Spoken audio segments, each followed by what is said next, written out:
Assalamualaikum warahmatullahi wabarakatuh.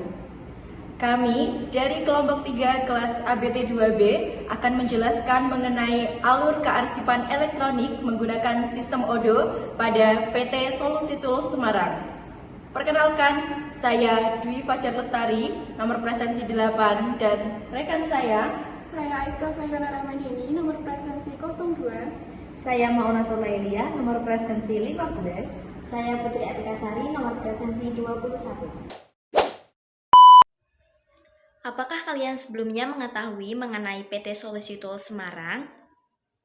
Jadi, PT Solusi Tools Semarang merupakan perusahaan yang bergerak di bidang retail perdagangan yang menjual berbagai alat listrik, sanitari, pertukangan, dan rumah tangga. Setelah melakukan observasi di PT Solusi Tools Semarang, kami memperoleh hasil bahwa PT Solusi Tools Semarang sangat membutuhkan sistem kearsipan digital yang lebih efektif dan efisien, terutama untuk mempermudah melakukan pencarian, pengelompokan, dan akses antar divisi. Pada era digital yang semakin canggih, pengelolaan arsip perusahaan pastinya memerlukan sistem yang terstruktur, cepat, dan aman. Proses manual dalam pengarsipan sudah tidak lagi efisien untuk memenuhi kebutuhan informasi yang real-time dan efektif. Oleh karena itu, PT Solusi Tools Semarang diharapkan dapat menggunakan sistem kearsipan digital berbasis aplikasi ODO untuk mendukung proses pengelolaan dokumen secara lebih modern. ODO sendiri merupakan aplikasi atau platform bisnis yang bersifat moduler dan fleksibel, memungkinkan perusahaan untuk melakukan pengelolaan berbagai proses bisnis termasuk pengarsipan dokumen digital. Dengan aplikasi ODO ini, seluruh dokumen penting dapat tersimpan dengan rapi, mudah dicari, serta dapat diakses dengan tingkat keamanan yang tinggi. Proses login ke ODO yaitu dengan langkah-langkah sebagai berikut. Yang pertama, buka browser internet dan akses link ODO seperti berikut. Kemudian klik login untuk memasukkan username dan password. Masukkan email sebagai username dan password yang telah dibuat.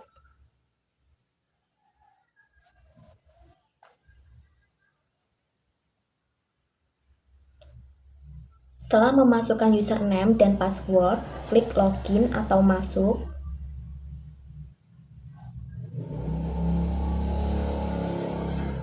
Setelah login berhasil, pengguna akan diarahkan ke dashboard database. Dalam dashboard tersebut, klik connect atau hubungkan pada Edu Solusi Tools 1.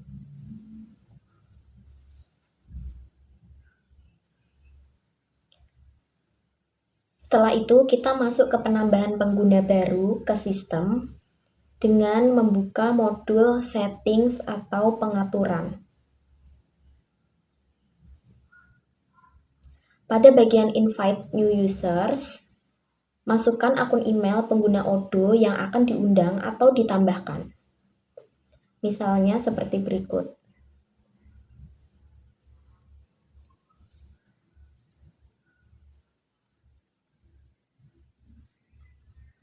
Setelah memasukkan email yang akan ditambahkan, lalu kemudian klik invite.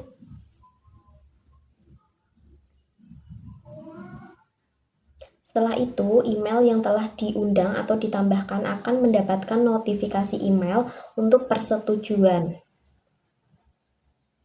Seperti berikut.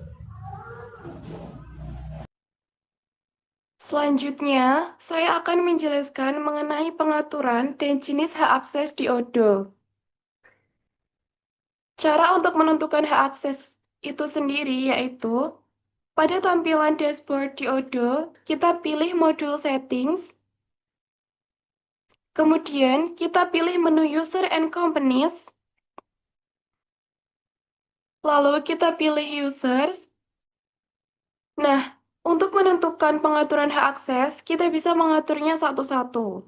Pilih pengguna mana yang ingin diatur hak aksesnya terlebih dahulu. Misalnya di sini saya ingin mengatur hak akses untuk bagian penjualan. Kita klik saja. Untuk mengatur hak akses, kita bisa lihat di bagian productivity yang Documents. Kita klik di sini. Nah, dalam Odoo ada 3 jenis hak akses untuk pengguna, yaitu yang pertama sistem administrator, di mana memiliki akses penuh ke seluruh modul dan konfigurasi sistem Odoo, lalu dapat mengelola user dan grup, menambah atau menghapus modul dan dokumen, serta melihat dan mengubah semua dokumen.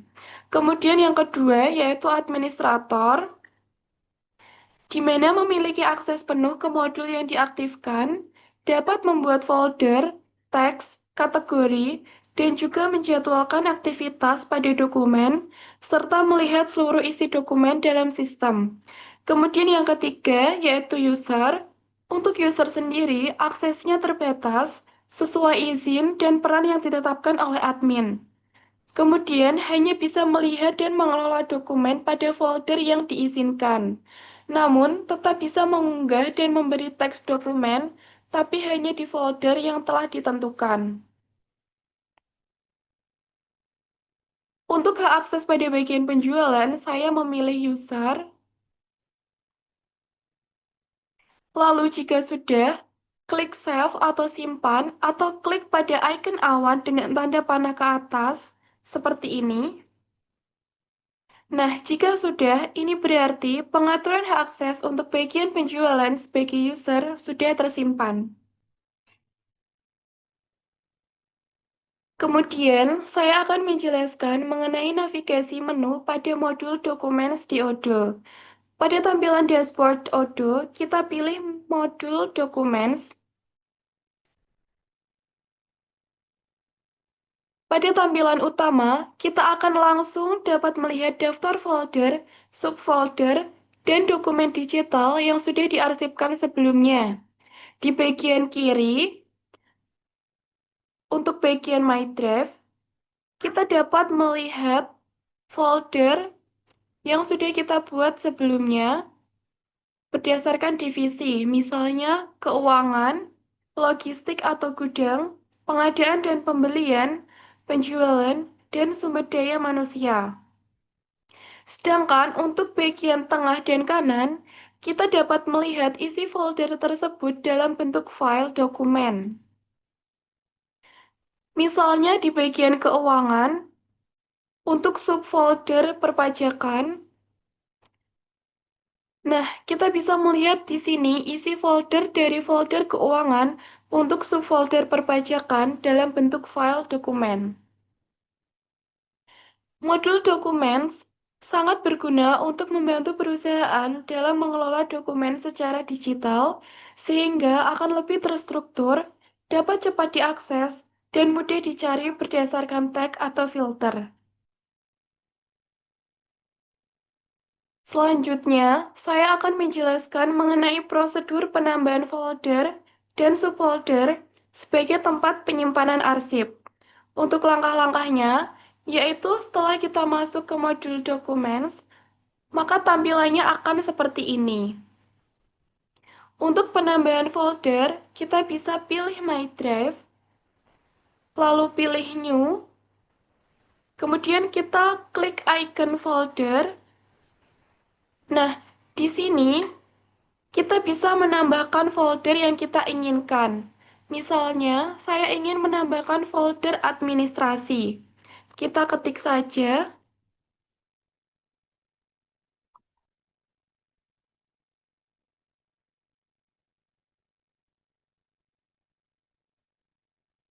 Jika sudah, kita klik save atau simpan.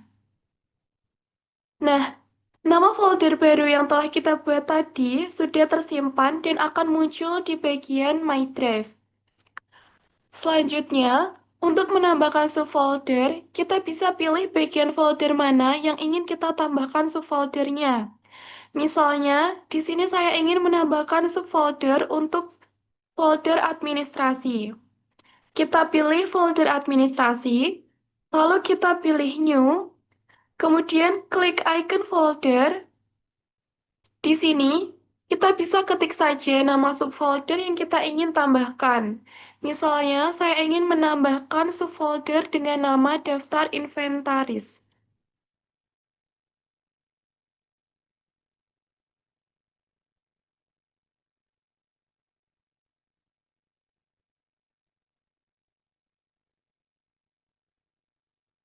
Setelah selesai, pilih Save atau Simpan. Nah, setelah itu, nama subfolder akan muncul di bagian folder administrasi untuk bagian My Drive.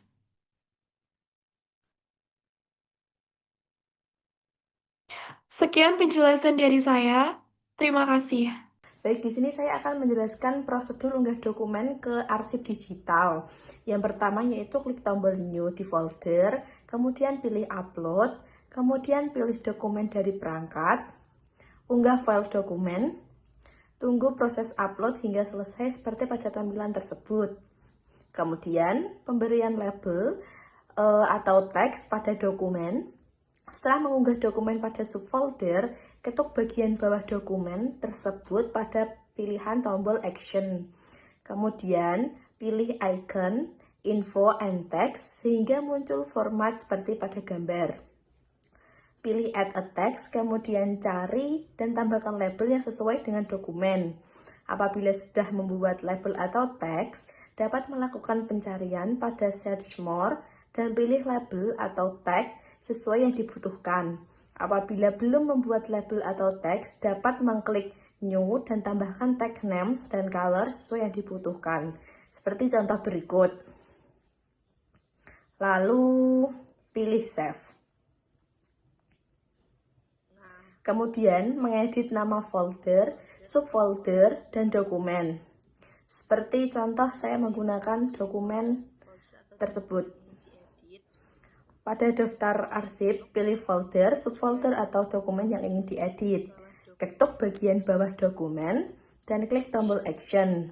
Kemudian pilih Rename untuk mengedit, ubah nama yang akan diganti dengan nama yang diinginkan.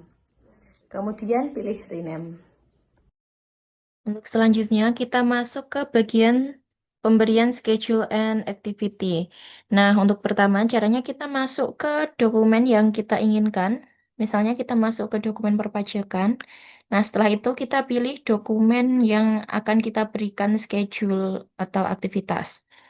Nah, setelah itu kita klik tombol Show Activities atau icon yang ada gambar jam pada dokumen yang kita pilih. Nah, setelah itu kita klik tombol Schedule and Activities yang ada tanda plusnya seperti ini. Lalu kita akan diarahkan ke bagian formulir. Nah, di sini ada Activity Types, yaitu jenis aktivitas yang ingin kita berikan kepada penanggung jawab dokumen, summary atau judul singkat, due date, tenggat waktu, dan assign to kepada bagian yang diberikan tanggung jawab atau orang yang diberikan tanggung jawab.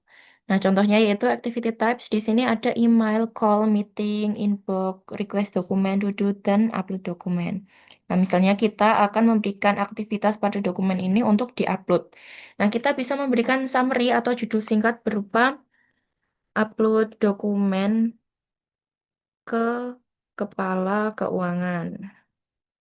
Misalnya seperti itu. Nah, untuk tenggat waktunya di due date ini kita berikan di tanggal 15 Juli. Nah, setelah itu untuk assign to kita bisa menugaskan siapa yang bertanggung jawab atas upload dokumen ini. Misalnya ke email Dwi. Nah, di sini kita bisa memasukkan alamat email orang yang ingin kita berikan tugas. Nah, untuk note-nya sendiri ini opsional, bisa kita berikan atau tidak. Tujuannya untuk memberikan catatan atau memperjelas tugas aktivitas yang kita berikan. Contohnya, kita berikan notes, tolong upload dokumen ke bagian kepala keuangan.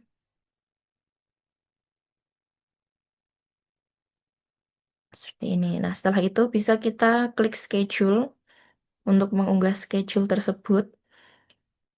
Lalu pada dokumen yang kita pilih tadi otomatis akan muncul icon sesuai dengan activity type yang kita pilih. Nah, ini menunjukkan upload dokumen. Nah, setelah itu orang yang kita berikan tugas akan menerima pesan di email atau inbox di email mengenai pemberitahuan penugasan. Nah, untuk selanjutnya ketika kita ingin menyelesaikan tugas tersebut atau ketika tugas tersebut sudah diselesaikan, maka kita bisa mengedit schedule activity dan kita memberikan tanda mark as done ketika tugas sudah selesai atau done and schedule next ketika kita menginginkan aktivitas selanjutnya. Nah, setelah itu tandanya akan otomatis hilang. Selanjutnya yaitu bagian pencarian arsip. Nah, bagaimana sih cara kita mencari arsip tanpa harus mencari satu-satu ke bagian subfolder? Pertama, kita masuk ke bagian all, lalu kita masuk ke bagian kolom pencarian atau kolom search ini, dan kita masukkan kata kunci atau indeks yang telah kita buat pada pelabelan. Atau bisa juga berupa judul surat yang ingin kita cari. Misalnya kita ingin mencari dokumen faktur. Nah, setelah itu kita klik tombol enter. Nah, setelah itu akan muncul dokumen-dokumen dengan judul faktur atau dengan nama dokumen faktur. Seperti ini. Atau ketika kita ingin mencari berdasarkan tahun, misalnya tahun 2025. Nah, kita klik enter lagi. Nah, ini untuk dokumen yang bertahun 2025 selain faktur juga akan muncul. Untuk bagian selanjutnya yaitu gimana sih cara kita menghapus dokumen yang sudah tidak diperlukan. Pertama, kita masuk ke bagian folder atau subfolder yang kita inginkan. Lalu kita pilih dokumen dengan cara klik nama dokumen yang kita inginkan untuk hapus, lalu pilih action dan pilih move to trash. Di sini akan diberikan pemberitahuan bahwa item yang dipindahkan ke sampah akan terdelete selamanya atau terhapus selamanya setelah 30 hari. Nah, ketika kita ingin membatalkan, maka pilih discard, atau ketika kita ingin meneruskan untuk memindahkan dokumen ke sampah, maka klik move to trash. Dan dokumen akan terhapus otomatis masuk ke menu trash atau sampah. Di sini dokumen belum otomatis terhapus secara permanen dan akan terhapus secara permanen selama 30 hari setelah kita memindahkan ke bagian trash. Atau ketika kita ingin langsung menghapus secara permanen dokumen tersebut, kita dapat memilih dokumen yang ingin kita hapus secara permanen, pilih action, dan pilih delete. Nah, di sini akan ada pilihan untuk delete permanen atau membatalkan. Nah, ini contohnya ketika kita ingin mendelete secara permanen. Seperti itu. Nah, namun ketika kita ingin memulihkan dokumen yang telah terhapus, misalnya dokumen tersebut masih ingin digunakan, yaitu caranya dengan klik nama dokumen yang kita inginkan, lalu kita pilih action dan pilih restore. Nah, dokumen tersebut akan otomatis kembali ke bagian folder atau subfolder semula, seperti ini.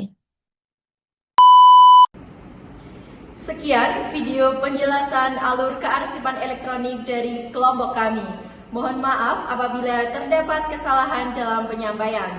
Semoga video ini dapat bermanfaat. Terima kasih. Wassalamualaikum warahmatullahi wabarakatuh.